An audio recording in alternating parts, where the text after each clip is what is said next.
Today's episode, I want to answer questions that people always ask me. Anywhere I have conferences, webinar, any gathering, I notice that this question often come often and often. So all I want you to do is watch to the end. Put in the comment your own takeaway. It's a three-in-one question, but I have to answer it in this one video because they are related to each other. But before we move on, I want to say thank you so much and God bless you for your massive support. Grab your pen, grab your paper, and let's move forward. The question is, Auntie, Madam, Big Sister, is it okay to establish business for a man you are dating or with a man you are dating? Another one is, Auntie, Madam, is it okay to send the man you are dating abroad? Meaning this man wants to go to another country for greener pasture. He wants you to sponsor him to go to abroad. The third one is it okay to buy assets with a man you are dating or have joint accounts? I have talked about these things in my videos, but I got this question so often that I want to share it specifically in this video. Let me tell you something. Let me start with sending a man to abroad. If you send a man to abroad and this man is the man you are dating, not your husband, there are two things that may happen. Number one, he may not marry you. Yes, do you hear me? Reason because when he travels abroad, he will see other ladies. Yes, polished ladies. Do you know why I say polished ladies? Yes. Do you know why I use the word polished ladies? Why I use the word is because I've seen a sister that sends a man abroad, and with the hope this man will make money 2 years, 3 years, the man will return to marry her. But what happened? 2 years, he called man. The man said, oh, sorry, I don't think you are polished.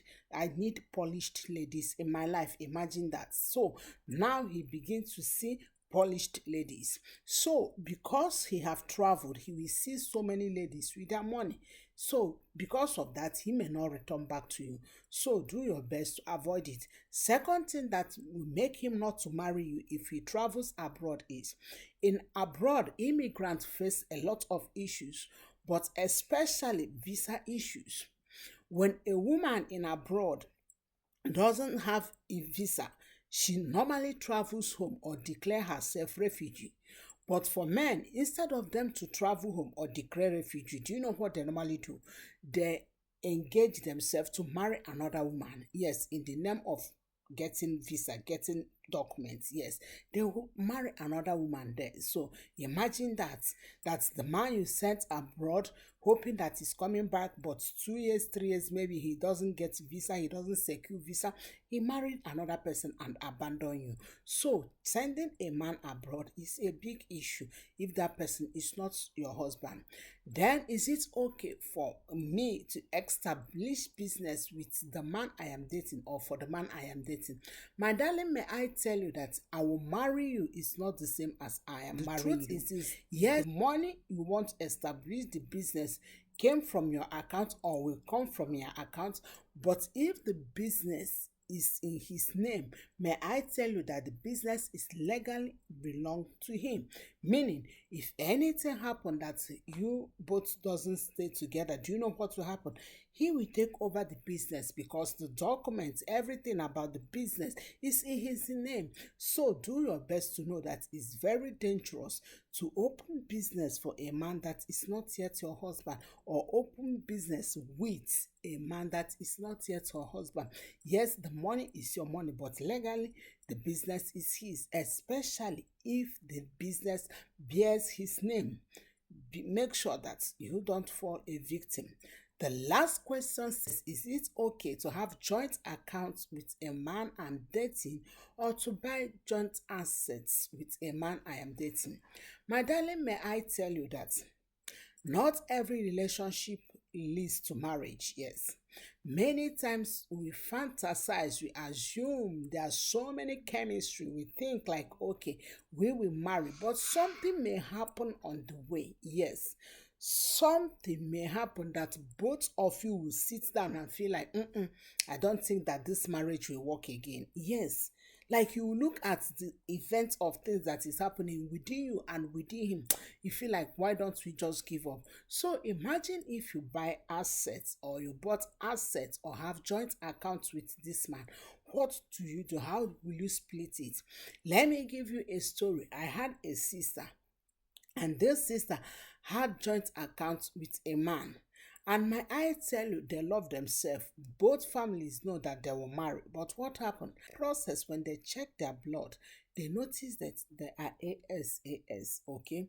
So which simply means if they are married, the tendency for them to have sickle cell is very high.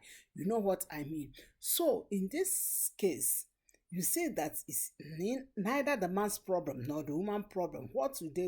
They decide that instead of these children and suffer themselves, why don't they separate? And they separated. But do you know what happened? How did they separate the joint assets they have? How will they separate? How will they split the land they bought, the estates, the things? For car, you can say, okay, you can sell the car and get the money back or share the money. But what about the lands? Especially if the land is not yet mature to sell. So what am I trying to say, my darling? No matter any amount you are making, no matter how rich you are, no matter how you love the person, in as much as this man is not yet your husband, I may advise you, this is my own personal opinion. Please don't send him abroad, because the tendency for him not to come back for you is 100% plus. 100% plus. It takes only a man that fears God and a man with integrity that will come back for you. Number two, don't start business for him or with him, because anything may happen. I am marrying you. I will marry you. It's not the same as I am marrying you. Anything may happen. Number three, don't have joint assets with him, because you may not end up marrying him. I hope I answered your question. Please, if you have any other question that is bothering you, put it in the comments and I will answer it. Thank you so much for such wonderful questions. I love it when people ask me questions, because it helps me also to learn. Thank you so much and God bless you. Shalom.